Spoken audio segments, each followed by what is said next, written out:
fire signs, and welcome to your elemental Soulscope for Taurus season, Eclipse season, and Mercury Retrograde season. There is so much happening right now astrologically, so I wanted to ensure that I was jumping on to provide some free guidance for you all. So today, we're actually going to be diving in and pulling from two different oracle decks. The first one being the power of surrender, and then the second one being the sacred self-care oracle. The reason why is because there's so much that we are releasing and reviewing and letting go during this particular time period of our lives. And I want to ensure that my beautiful fire signs have some guidance as to where you should be going with that surrendering piece, in addition to the self-care piece, so that you are meeting yourself with compassion, with self-love, in addition to a lot of self-compassion, so that you are not being highly critical of yourself during this particular time period. With that being said, we're going to do something a little bit different. Usually with these readings, I already have card pulls, but today I've actually decided to pull the cards live for you today. So I'm just going to tap into the collective energy of the fire signs, and we are going to see what your guides have to say today.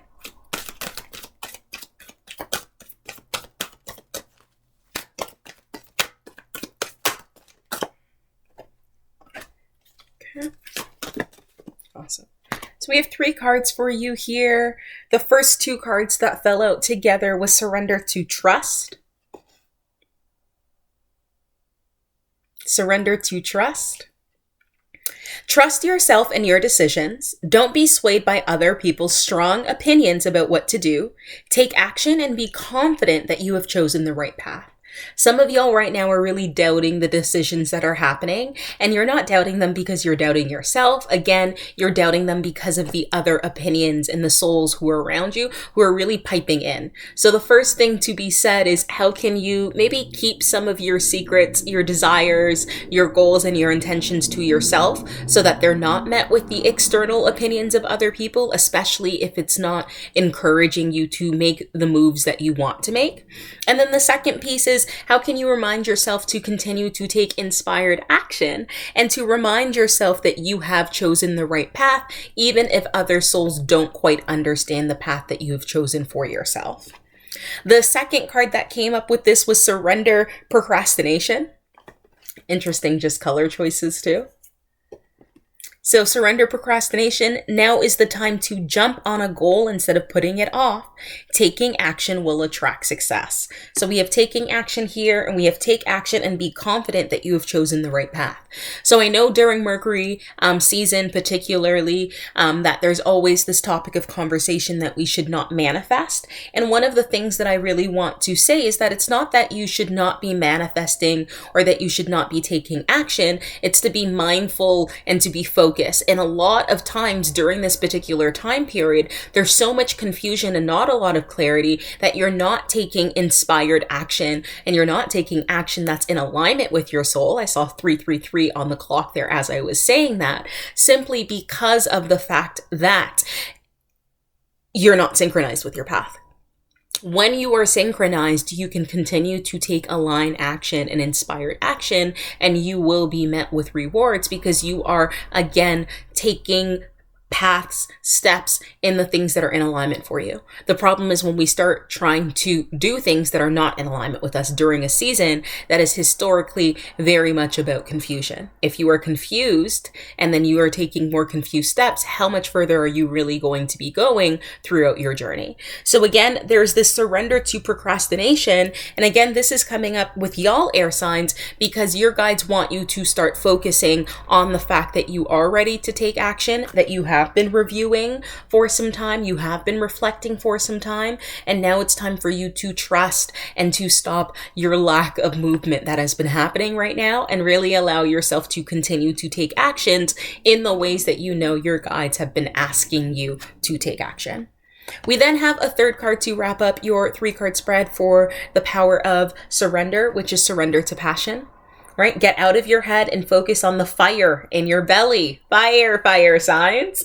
Focus on the people and activities that ignite your passion and let it flow. Again, really just echoing the same conversation that's been coming up. It is time for you to take action. It is time for you to utilize your light in a different way. And I know it feels a little unnerving and maybe that you're not quite ready, but your guides are popping up to remind you to let your light, let your passion lead the way, right? Let it guide you. Let it remind you that these are the things that are in alignment with your soul, with your soul's purpose, with your path, because of the fact that it's lighting you up, right? I know sometimes we get really caught up in, what am I supposed to be doing? Am I actually doing things to help? I really want to remind y'all that from an energetic level, you're here to be joy. You're here to be light. You're here to be love. So you following the things that light you up is how you give back to society. It is how you help humanity. It is how you help all of us shift into that new world, right? Into that vibrational state where we are just leading with love and light and compassion.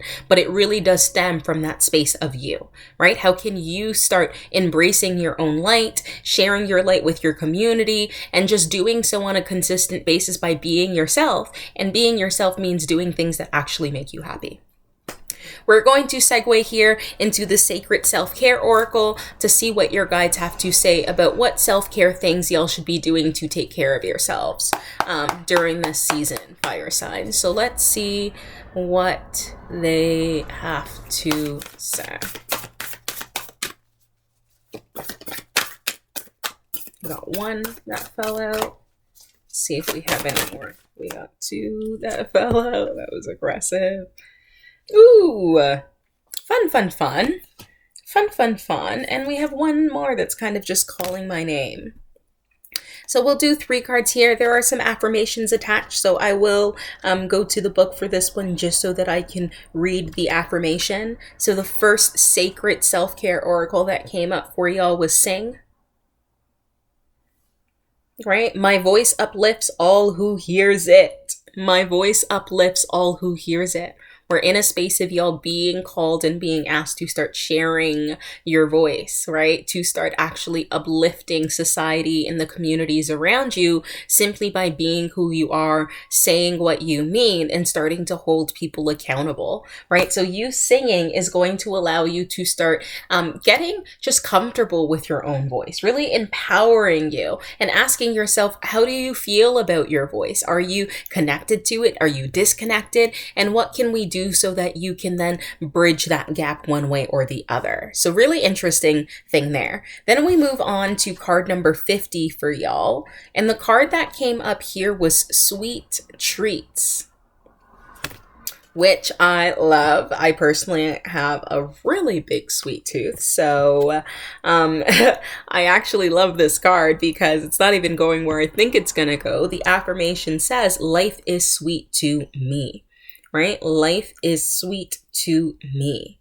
Right? So what things can you start doing to indulge, right? What things can you do during this particular, again, Taurus season, right? For you to tap into your senses, and sweet treats are definitely one of them. Passion is definitely another, right? Being able to tap into your throat chakra is definitely another. So your guides are really presenting y'all with different options for you to tap into your senses this particular season, which means there's something about you staying in your body, fire signs, that's really important.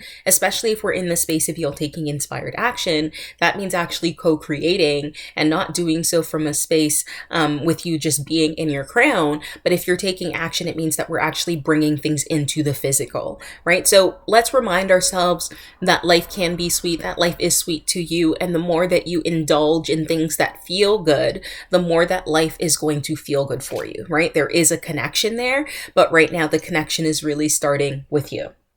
Right? How can you add things to your life that are sweet to you? And then we'll wrap up your spread for y'all with card number 17, which I'm really interested to see what this is. It says, create art. Create art. And the mantra associated says, I am an artist creating a masterpiece that is called my life. I am an artist creating a masterpiece that is called my life.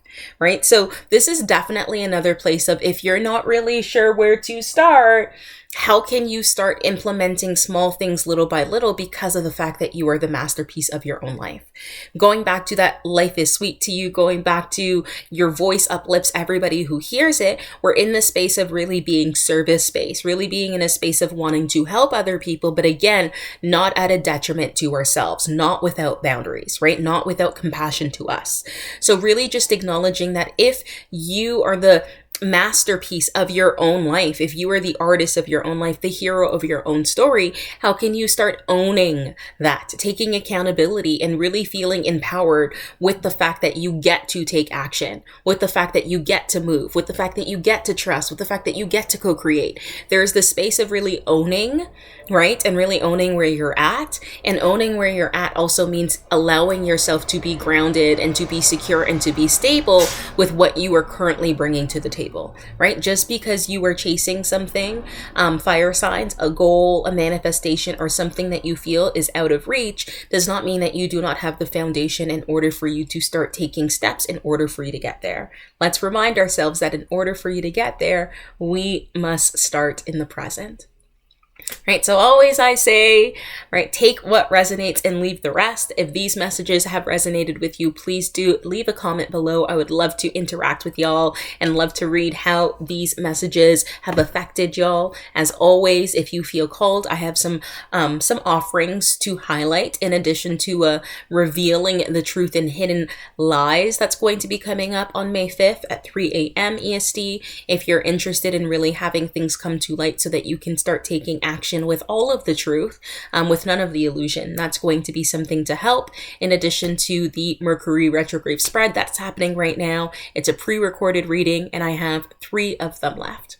Right? So as always, thank you all so much for your time, for your energy, and I will see you when I see you next.